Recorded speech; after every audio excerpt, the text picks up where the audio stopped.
Le collectif antinucléaire des Bouches-du-Rhône vous présente sa demi-heure radioactive de contre-propagande sur le nucléaire.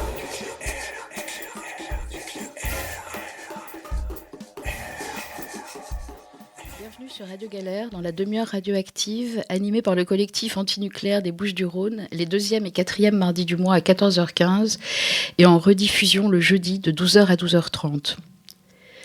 Nous considérons que nous sommes tous et toutes des cobayes de l'industrie nucléaire et que nous sommes tous et toutes les victimes potentielles d'une prochaine catastrophe. C'est pourquoi nous pensons que nous n'avons d'autre choix que de nous informer et d'agir. C'est ce que nous nous efforçons de faire ici. Alors on le sait tous, les antinucléaires, que c'est toute la filière nucléaire qui nuit gravement à la santé. Mais en fait, tout commence par les mines d'uranium et la façon dont l'uranium est extrait n'a rien, on va le voir, d'une opération inoffensive, bien au contraire. La totalité de l'uranium utilisé en France aujourd'hui est importée et majoritairement depuis le Niger. Ceci n'a cependant pas toujours été le cas. En effet, en France, on a compté 210 sites d'extraction et de traitement des minerais d'uranium pour une production globale d'environ 73 000 tonnes d'uranium. La dernière mine en France, en Haute-Vienne, a fermé en 2001. Alors, ces sites ont laissé derrière eux des millions de tonnes de déchets radioactifs dont on va voir que la gestion relève du plus pur bricolage. Alors, avec nous pour parler de ces questions, on a Christine du collectif Agir autrement pour la Xainterie qui va nous parler des problèmes soulevés localement en Corrèze par cet héritage empoisonné. Bonjour Christine. Bonjour. Oui, merci. Bonjour Radio Galère, bonjour Isabelle. Merci d'être là. Alors avant d'évoquer la situation locale, on va réécouter une partie de l'émission sur les mines d'uranium qu'on a diffusée dans la demi-heure radioactive en 2013 avec Roland Desbordes, qui est président de la CRIRAD, Commission de recherche et d'information indépendante sur la radioactivité, qui pose bien les bases de la problématique. Voilà, c'est parti. Et on revient avec toi après. Ça commence toujours à la mine d'uranium, puisque l'uranium, il y en a dans la nature, mais il est en quantité extrêmement faible. Il n'y a jamais de grosses concentrations, donc on est obligé de manipuler de grandes quantités de minerais pour pouvoir extraire des kilos d'uranium. On trouve de l'uranium un peu partout, mais en quantité assez variable. C'est vrai que c'est plutôt dans les régions granitiques qu'on trouve cet uranium. Alors en France, on a de l'uranium, c'est vrai, on n'a pas de pétrole, mais on a de l'uranium, c'était un slogan des années 60, ça. On avait des idées surtout, je crois. On avait aussi des idées, voilà. Et donc, quand on veut extraire cet uranium, on va aller le chercher dans le sol avec des mines d'uranium qui sont soit à ciel ouvert quand le filon il est pas trop loin de la surface, soit en galerie quand le filon est plutôt en profondeur. Et après-guerre, on a fait de grandes campagnes de prospection d'uranium sur toute la France, ce qui fait qu'on a une cartographie assez précise des zones où il y a de l'uranium. Il y a en gros 200 sites sur lesquels on a extrait de l'uranium, qui représente une vingtaine de zones différentes. Ça tourne évidemment autour du Massif central et de la Bretagne. Voilà, en gros, les deux grandes zones où il y a eu de l'exploitation d'uranium. Alors, est-ce que ce minerai, on peut l'utiliser brut comme ça, ou il faut qu'il subisse des transformations chimiques? Comment ça se passe? C'est un très très long chemin pour aller du minerai lui-même dans le sol jusqu'à la centrale nucléaire. C'est un très long chemin et avec beaucoup de transformations et beaucoup de dépenses d'énergie d'ailleurs, et souvent qu'on passe sous silence. Beaucoup de pollution. Évidemment, puisque on va travailler des grandes quantités de matière pour en extraire des petites quantités à la sortie. La première chose, c'est que pour avoir accès au filon d'uranium, généralement, on est obligé de creuser et d'extraire ce qu'on a appelé à l'époque des stériles d'uranium, c'est-à-dire des minéraux moins riches, les moins riches, et qui n'étaient pas intéressants justement à traiter parce que le traitement coûte cher, donc on ne peut traiter que les minerais les plus riches. Donc tout ce qui était autour du filon, on a appelé ça des stériles. Et évidemment qui n'était pas stérile d'uranium, ça n'existe pas. Un matériau qui serait totalement stérile d'uranium, ça n'existe pas. Mais du coup, on en a fait un peu n'importe quoi à l'époque parce que c'était stérile d'uranium, donc on en a fait des cours d'école, on en a fait des chemins, on en a fait plein de choses, même des habitations de ces stériles d'uranium. Les gens venaient se servir. Areva, à l'époque ça s'appelait Kojima, disait mais vous voyez bien, il n'y a pas d'uranium dedans, vous pouvez en faire tout ce que vous voulez. On s'est aperçu que en réalité c'était pas vrai, que il y avait bien des minéraux qui pouvaient être relativement banals, mais à mesure qu'on s'approche du filon, la concentration en uranium augmente et évidemment, donc du coup, la radioactivité augmente. Et aujourd'hui, on essaye de retrouver la mémoire de ces stériles d'uranium. Et c'est une opération difficile parce que on a tellement banalisé ces déchets à l'époque qu'on en a oublié complètement ce qu'on avait pu en faire. Il y en a à peu près entre 200 et 300 millions de tonnes. C'est pas rien, tous ces stériles d'uranium. Alors, ils sont dans la nature, n'importe où, mais vraiment n'importe où. Tu veux dire dans le monde ou en France ou... Alors, nous, je parle de la France. Oui, je ne parle que de la France pour l'instant. Oui, pour l'instant. Pour l'instant. Après, on verra ailleurs. Après, on parlera du reste, oui. Pour le moment, restons en France, d'accord. Oui, on reste qu'en France. Et donc, ces stériles d'uranium, aujourd'hui, ils sont reconnus grâce à l'action des associations qui se sont bagarrées sur le terrain de la CIRAD, et ils sont reconnus comme étant pas tout à fait banals. Donc il serait bon d'en retrouver la mémoire. Et donc il y a une campagne actuellement en cours depuis déjà quelques mois de cartographie pour retrouver la mémoire de ces stériles. Alors évidemment c'est pas simple. Parce que il y en a des grandes quantités, c'est en centaines de millions de tonnes qu'on raisonne là. Et qu'on les a éparpillés un peu partout. Donc il y a eu des campagnes dans la plupart des zones où il y a eu des mines d'uranium, il y a eu des campagnes héliportées. C'est-à-dire qu'on a fait voyager des hélicoptères en basse altitude pour essayer de retrouver l'endroit où on avait bien pu les mettre. Et ces campagnes ne sont pas terminées tout à fait. Et surtout, le problème, c'est que l'IRSN, l'Institut de radioprotection sûreté nucléaire qui a fait ces campagnes, ne veut pas publier les cartographies. Alors pourquoi, on peut se poser la question? C'est parce que ça dérange. Ça dérange énormément. Parce que vous avez des maires de communes qui découvrent aujourd'hui, 30 ans, 40 ans après, que leur commune a récupéré des stériles pour faire des chemins, pour faire des parkings, pour faire des tas de choses comme ça. Et évidemment, ça pose question parce que ils tombent des nues, quoi. Et donc l'IRSN, pour l'instant, refuse de publier la cartographie de ces zones où on a pu disperser ces stériles. Alors les grandes zones en France, c'est tu le dis, enfin c'est le Limousin, le centre. C'est le Limousin, c'est la Loire, l'Allier, le Cantal, la Corrèze. Pour le sud, c'est la région de l'Odève. Et pour la Bretagne, c'est la Bretagne Sud, ce qu'on appelle la région de Rosace, de Morbihan, etc., la Côte d'Opale, voilà, la Vendée. Voilà les zones, en gros, où on retrouve, où il y a eu des exploitations minières. Alors évidemment, on les a pas transportées à 500 km de ces zones-là. Il faut les rechercher dans les zones où il y a eu des exploitations d'uranium. Ça, c'est la première pollution. Mm-hmm. Voilà. Après, ce minerai, il a été traité dans une vingtaine d'installations nucléaires, traitées pour en extraire l'uranium. C'est ce qu'on a appelé donc l'extraction de l'uranium dans le minerai. C'était un traitement chimique. C'est un traitement chimique où on attaque le minerai avec des acides nitriques et sulfuriques. Et pour le rendre soluble, l'uranium, sous forme de nitrate d'uranyle. C'est ce qu'on appelle le yellow cake en anglais. C'est un joli nom. C'est le gâteau jaune. Effectivement, il est jaune, un jaune magnifique. Ça ressemblerait à un cake, voilà, un gâteau, mais d'un jaune rutilant, magnifique.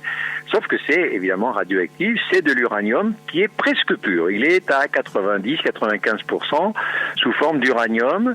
Il y a encore quelques impuretés dedans. Et évidemment, restent sur place ce qu'on appelle les résidus d'extraction de l'uranium, autour de cette vingtaine de sites en France, qui eux représentent ces résidus environ 52 millions de tonnes officiellement, que l'on a mis n'importe où, autour de ces usines où on extrayait l'uranium, et on les a mis dans un trou, là où il y avait un trou, on les a mis partout, on a pu les stocker à l'époque. Et ces résidus sont évidemment très radioactifs. Pourquoi ? Parce que on est dans le minerai là, mais on a extrait que l'uranium. Or, il y a une vingtaine d'autres radioéléments que l'uranium présents dans le minerai. Et parmi ces autres radioéléments, il y en a un qui s'appelle le radon, qui est un gaz qui peut sortir, et il y en a quelques autres qui sont, comme le polonium, beaucoup plus toxiques que l'uranium. Et à partir du moment où on a fait le traitement chimique, eh bien, ces éléments radioactifs, autres que l'uranium, eh bien, sont rendus solubles. Ça veut dire que là où on les a mis dans un trou, que l'eau de pluie passe à travers, eh bien, la radioactivité présente dans ces résidus va pouvoir aller beaucoup plus loin. C'est ainsi que, par exemple, en Haute-Vienne, dans le Limousin, à plusieurs dizaines de kilomètres de ces sites, on peut retrouver la radioactivité dans des étangs, dans des lacs qui servent à la plaisance, qui servent à la pêche, etc. Et c'est une radioactivité qui va se retrouver dans l'environnement, et parfois, je dis bien, des dizaines de kilomètres des sites.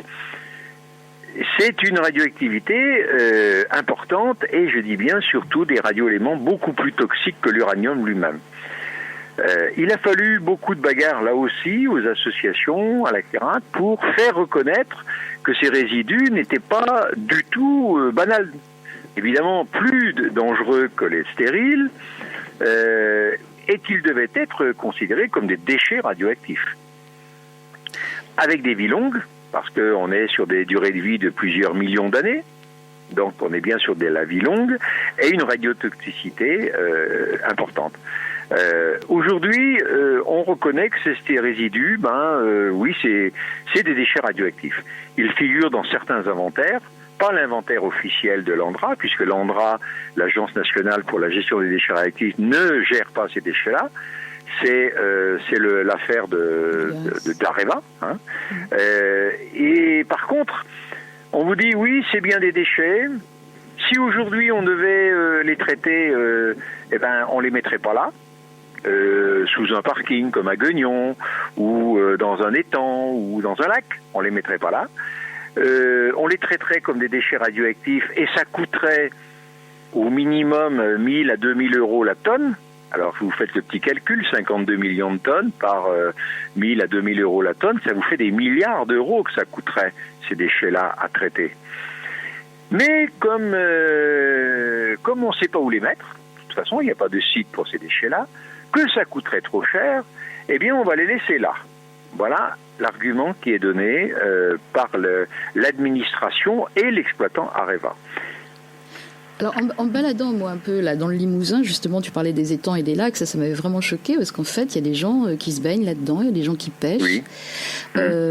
Les associations locales disent qu'il y a des recrudescences de cancers absolument invraisemblables dans cette région. Est-ce que, comme d'habitude, on nie le lien de cause à effet, ou entre l'occurrence des cancers, ou bien est-ce qu'il y a des études qui sont faites là-dessus ? Il n'y a aucune étude épidémiologique sur les populations dans ces zones-là. Il n'en existe pas. Il n'y en a pas une. Donc personne ne peut rien dire. Évidemment, ce qu'observent les gens, c'est pas rien du tout. Mais ça n'a aucune valeur scientifique. Les seules études épidémiologiques qui ont été faites autour des mines d'uranium, ça concerne les travailleurs des mines d'uranium. Et là, on reconnaît un impact sanitaire énorme. ce sont les vraies victimes de nucléaire qui sont reconnues, elles. Comme le disent les rapports qui sont faits sur les travailleurs des mines d'uranium, ils ont payé un lourd tribut à la gloire de la France. Voilà les termes qui sont utilisés parce que c'était la gloire évidemment pour l'uranium militaire, mais aussi pour l'uranium civil, le cocorico bien connu français autour du nucléaire, l'indépendance, etc., etc. Et eux, les mineurs d'uranium, le savent très bien qu'ils ont payé un lourd tribut à leur travail et à la gloire de la France. La gloire de la France. Bon, alors, après ce tour, cette présentation, ce tour d'horizon un peu général, bien utile, on va faire un point avec toi, Christine. Oui. Donc, tu habites en Corse. Je suis un peu intimidée de parler derrière Roland Desbordes. Oh là là. Je suis pas physicienne. Hein. Voilà, donc, je suis une habitante de Xaintry, donc en Corrèze. Voilà. Alors, vu du balcon de Radio Galère à Marseille, on ne sait pas ce que c'est la Xaintry. Alors, la Xaintry, c'est une petite enclave, en fait, de l'Auvergne, dans le Limousin, pour ainsi dire. Donc, en fait, c'est 2 cantons qui se situent au sud-est de la Corrèze. Voilà, à l'extrême sud-est de la Corrèze, donc qui sont mitoyens au sud du Lot, et donc par le Lot, et à l'est par le Cantal. Voilà. D'accord. Donc, en fait, ça se constitue de 2 cantons, hein. C'est 6500 habitants environ, et ça fait 770 km², quoi. Hein. D'accord. Voilà. Est-ce que tu peux alors nous parler là en Corrèze de l'activité minière passée? Qu'est-ce que ça représentait en nombre de mines, etc. Et puis alors toi qui habites à côté de ces anciennes mines, c'est bien courageux de ta part. Qu'est-ce que tu peux nous raconter de ce que tu vois, de la façon dont ces sites ont été protégés ou pas, réhabilités ou pas? Oui, alors moi ce que j'en connais sur la Corrèze, je pense qu'il doit y avoir une petite cinquantaine de sites miniers qui ont été exploités, et sur la Xaintry plus particulièrement, nous on a 5 anciennes mines d'uranium qui ont été exploitées, donc de 1959 à 1980, 90 par là, quoi. D'accord. Voilà, à peu près. Hein. Ces 5 mines d'uranium, on en a extrait quand même 1417 tonnes d'uranium métal, donc c'est quand même pas rien. Et donc on a 5 sites, nous, donc, qui ont été exploités, et on a eu la chance de pas avoir un site de retraitement de lixiviation comme il y a en Haute-Vienne, parce que comme disait Roland Desbordes tout à l'heure, c'est là aussi il y a une pollution monumentale et je pense totalement irréversible, quoi. Voilà.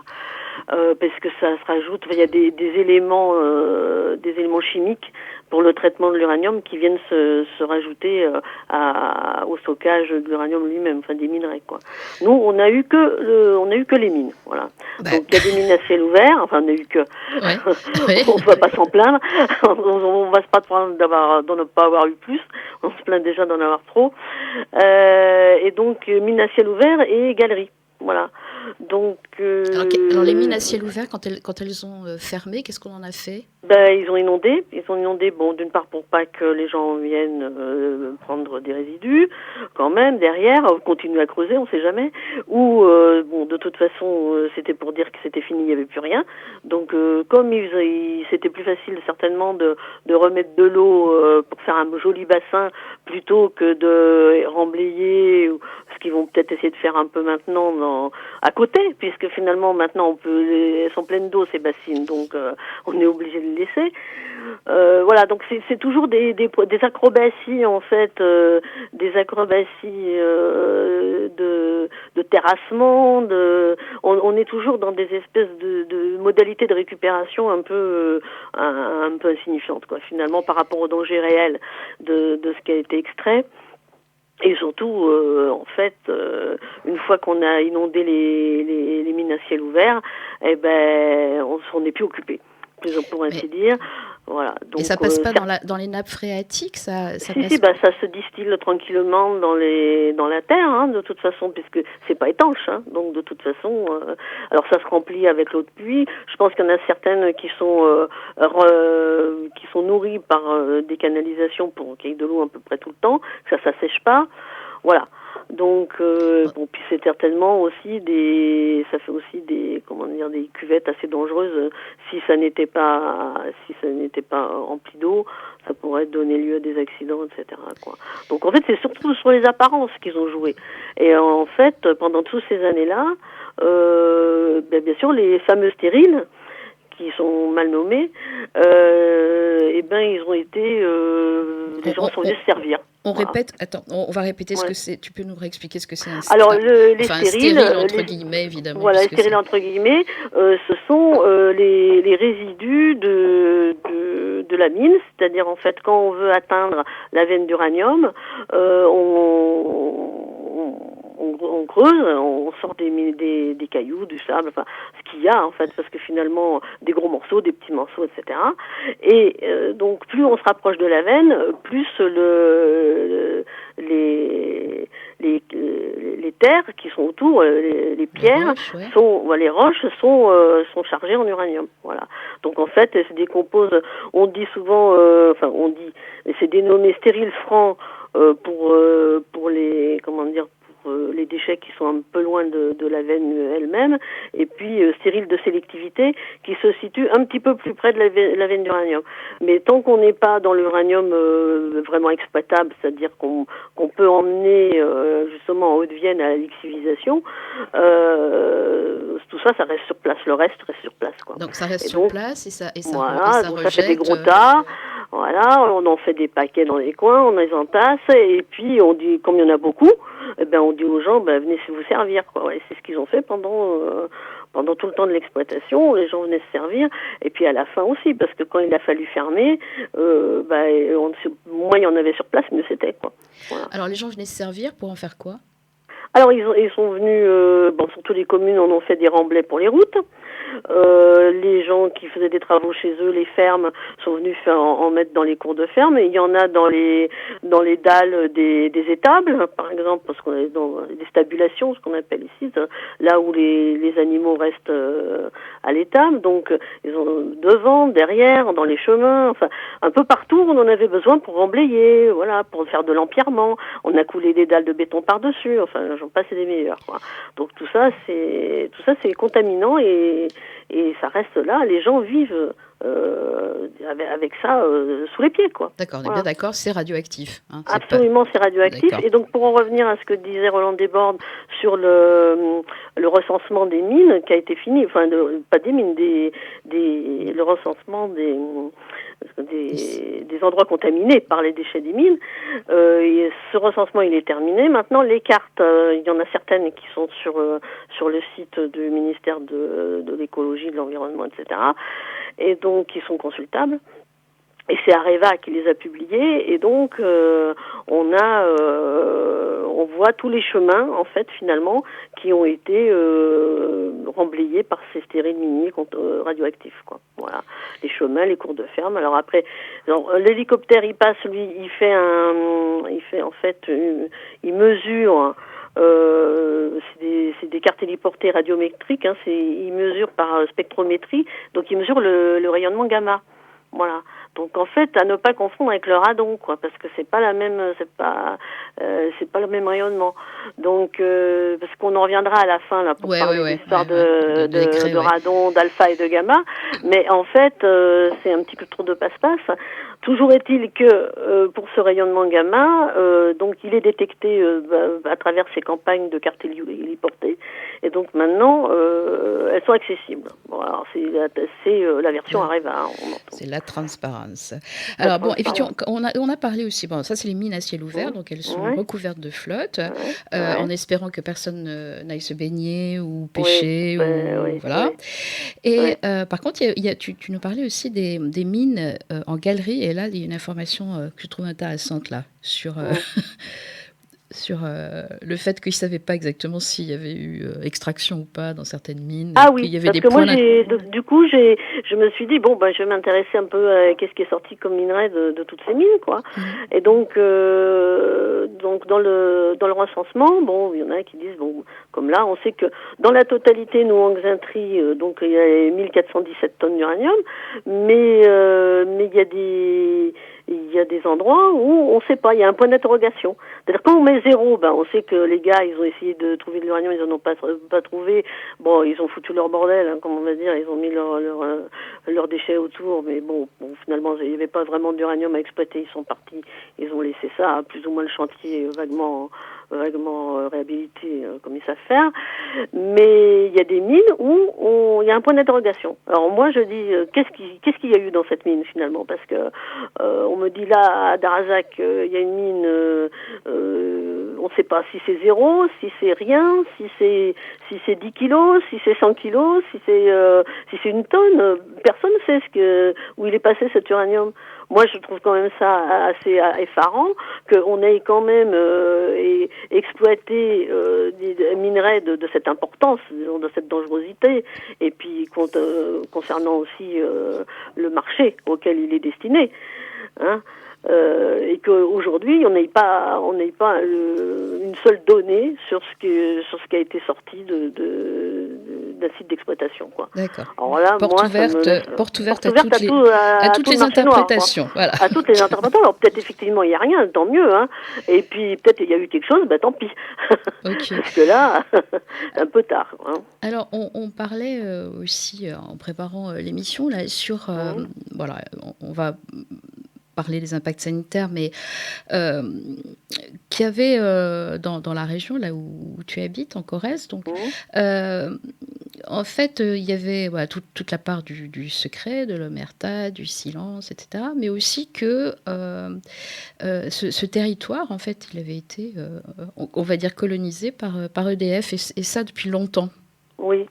Oui, et je pense que surtout là-dessus je me suis penchée finalement, parce que je me suis rendu compte que les élus qui représentent la population, bon, comme j'ai dit ici, c'est 2 cantons, donc 2 petits cantons corréziens avec 12 habitants au kilomètre carré ou 15 au-dessus, quoi. Je veux dire, c'est vraiment pas grand-chose, quoi. Et donc en fait, ces territoires, ils ont été déjà colonisés par les énergéticiens de tout poil. Parce que déjà d'entre-deux-guerres, il y a eu les barrages, et ça a mis un petit peu la population au pli. Parce que, bon, la Corrèze étant entre deux guerres, on imagine bien pas à la pointe du progrès tant vanté. On leur a dit écoutez, vous avez l'électricité, on va inonder les vallées et vous aurez l'électricité, quoi. Voilà, on va faire des barrages. Donc les gens ils se sont dit bon an mal an, on va faire ça et puis on verra bien. C'est toujours un peu on verra bien ce qui va devenir et puis ça sera toujours mieux que ce qu'on a, puis vu qu'on n'a pas grand chose. Voilà, c'est toujours une espèce de spirale de fatalisme, quoi, qui les gens prennent les pieds puis finalement ils se soumettent, quoi. Voilà. Alors EDF a installé ses barrages. Bon, faut dire que la Xaintrie est entourée de 3 cours d'eau, donc la Dordogne, la Maronne et la Serre, avec 14 ouvrages hydroélectriques, donc 10 barrages. Donc c'est pas que des barrages, il y a des conduites forcées, il y a tout un tas de trucs qui permettent de ramener de l'eau à droite à gauche pour faire dans les barrages. Voilà. Donc c'est déjà très très très occupé par une omniprésence d'EDF. Donc la voie était ouverte. La voie était libre, quoi, voilà. Et donc ça permettait après d'amener là-dessus l'industrie de l'uranium en disant voyez, de toute façon la gloire de la France, comme disait tout à l'heure Roland Desbordes, c'est ça, quoi. C'est-à-dire vous êtes peut-être des paysans pauvres, mais vous travaillez pour la France. Enfin, vos terres servent à la France. Voilà. C'était un petit peu voilà. De toute façon, vous salopez tout, mais de toute façon, vous êtes 3 couillons au fin fond d'un département. Personne ne s'occupera de vous. Oui, vous gueulez très fort, c'est pas grave. Ça, c'est le raisonnement de la poubelle de Bure dans l'Est. De toute façon, il n'y a personne. En fait, voilà. Donc, vous pouvez toujours hurler. C'est les mêmes raisonnements qui font que tous les industriels peuvent venir faire leurs petites affaires ici et que les gens disent ils sont pas habitués à la contestation non plus, et les industriels se servent beaucoup, ils s'appuient beaucoup là-dessus, et puis ils font du copinage, ils font un peu de corruption morale, un peu de corruption matérielle aussi, mais bon, voilà, disons que de toute façon, la commune sera un petit peu plus riche, vous allez toucher des dividendes, vous aurez des taxes, etc., quoi. Alors, et donc moi, quand j'ai cherché des témoignages, les gens ont beaucoup comparé en fait cette histoire de mine d'uranium avec les terres qui avaient été, réquisitionnées par l'État français pour les barrages, quoi. Et donc ils sont au pli. Ils ont dit c'est la même chose, on fait pareil, on n'a rien à dire, et voilà, quoi. Sauf que évidemment l'impact sanitaire, même si l'impact sanitaire de la radioactivité générée par les mines d'uranium, elle est énorme. Et alors après, est-ce qu'il y a, Roland Desbordes disait qu'il n'y avait pas d'études épidémiologiques, et ça veut dire que tu m'en as parlé, tu sais quand même qu'il y a des cas de cancer, de lymphome. Oui. Alors les gens, au premier abord, ils n'osent pas trop en parler. D'abord, quand ils connaissent pas, ils parlent pas de choses qui fâchent, quoi. Voilà, c'est toujours les vieilles adages, faut mieux faire envie que pitié, comme on dit. Et tout le monde n'a pas envie d'être catalogué d'Ibakusha non plus, donc c'est aussi compréhensible. Maintenant, il y a effectivement, je pense, pas mal de cancers, et les gens, au bout d'un moment, parlent quand ça fait 2-3 fois que le sujet revient, ils disent oui, nous, on a des lymphomes, dans notre génération, on a 4 ou 5 lymphomes. Alors après, les gens disent oui, peut-être c'est génétique, vous voyez. C'est-à-dire qu'en fait, personne soupçonne. On va faire tout le tour des causes, mais la cause principale, celle qu'on sait qui est la cause principale, c'est la dernière qu'on évoquera. Moi, j'ai vraiment remarqué ça, c'est-à-dire que il y a que si moi je dis et les mines d'uranium, les gens vont dire mais oui peut-être, vous croyez, voilà. Mais ils vont vous parler de tout, sauf de ça. Voilà. Alors ça, c'est vraiment le déni, quoi. C'est-à-dire oui, ça rappelle quelque chose, j'allais dire. Oui, voilà, c'est-à-dire qu'on va vous dire oui, tel, oui, son père était comme ci, voilà, oui, dans cette famille ils étaient alcooliques, ouais, on va trouver tout. Mais tout, des trucs incroyables, on va trouver tout, consanguinité, ils vont aller me chercher des trucs incroyables, mais les 5 mines d'uranium où on a balancé toutes les merdes dans les chemins et dans les cours de ferme, alors ça leur pose pas de soucis, quoi. Voilà. Moi, je trouve, il y a quand même, disons, pire qu'une désinformation, il y a une intoxication, pas seulement sanitaire, il y a une intoxication psychique profonde, voilà. Et donc, en même temps, du fait que ces gens sont plis, effectivement, il n'y a pas de l'esprit critique. Voilà. C'est très, très difficile de faire naître l'esprit critique. Il y a une forme de totalitarisme abouti. Voilà. Bon. Alors, tu sais qu'on est presque arrivé à la fin de la demi-heure. Je vais prendre 3 minutes en plus, si on me le permet. Juste pour que tu nous parles simplement, là, parce que ça, dans la série, on nous prend vraiment pour des imbéciles, rapidement du projet de décret, là, qui est dans les tiroirs, dans les tuyaux, là, par rapport au radon. Oui, parce que ça, quand même... Oui. Donc, il y a eu un projet de réécriture, en fait, qui autorise Areva à exposer le public à des risques de cancer 10 fois à 20 fois plus supérieurs aux limites légales. C'est-à-dire qu'en fait, le texte qui devait être réécrit, qui devait aller dans le sens d'un peu plus de protection sanitaire, non seulement il n'a pas été réécrit dans le bon sens, mais en plus il a été réécrit dans le mauvais sens, en augmentant la dose admissible d'exposition à la radioactivité. Admissible, oui, pardon. Voilà. Alors, au lieu d'abaisser la limite en dessous de 1 millisievert an, l'administration instaure un dispositif autorisant Areva à exposer le public à des doses très supérieures à 10 millisievert an. Voilà, comment est-ce possible ? En fait, c'est simplement qu'il sépare la dose radon, qui est un gaz et qui a un rayonnement alpha, des doses gamma, et hop, le tour est joué, et voilà, quoi. Parce que dans votre coin, vous êtes soumis à la fois au gaz naturel, oui, les naturels radon. À l'état endémique, on va dire. Et aussi, donc, à la radioactivité des mines d'uranium. Donc là, en séparant les deux, on ne cumule pas les risques, on les dissocie, et donc forcément, on les dilue. Et parce que on nous dit toujours que la radioactivité naturelle, c'est vachement bien, c'est vachement sympa et tout, mais c'est pas vrai. Non, c'est très dangereux. C'est largement aussi dangereux que l'autre. Voilà. Et d'ailleurs, depuis les années, dans les années 80, il y a eu plus d'études qui ont été poussées par rapport à ça. Et nous, on s'est renseignés. C'est vrai que les Canadiens, les premiers, ont fait des comparatifs. Et c'est comme ça qu'on s'est rendu compte qu'effectivement, le rayonnement alpha et les radionucléides qui sont transportés dans le gaz radon étaient largement aussi toxiques que les gamma, voilà quoi. Voilà, donc c'est magnifique, c'est un petit tour de magie.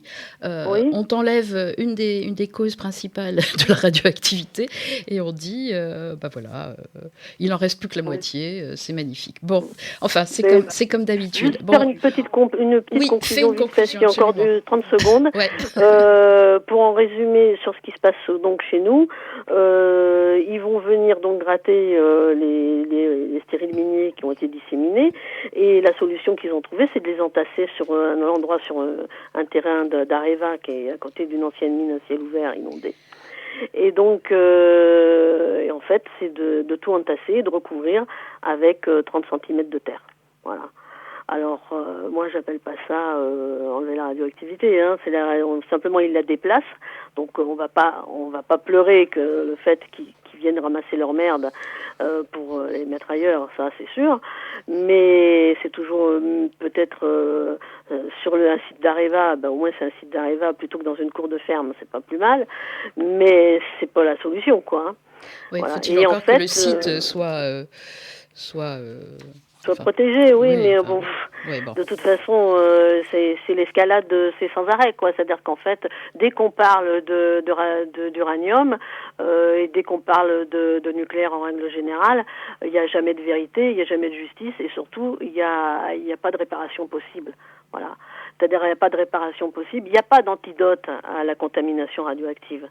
C'est ça qu'il faut se mettre dans la tête. Et donc, on se voit bien que ça se résume simplement et pour citer Zvetlana Alexievitch, puisque donc de toute façon, on en parle beaucoup d'elle en ce moment par rapport à son prix Nobel de littérature, dans son livre La supplication, qui parle donc de Tchernobyl.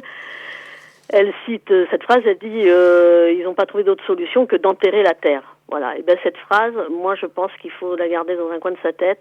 C'est-à-dire que le nucléaire, c'est ça. C'est lourd de symboles. Et la seule chose qu'on a trouvée pour pas faire apparaître d'une façon criante la radioactivité, c'est d'enterrer la Terre.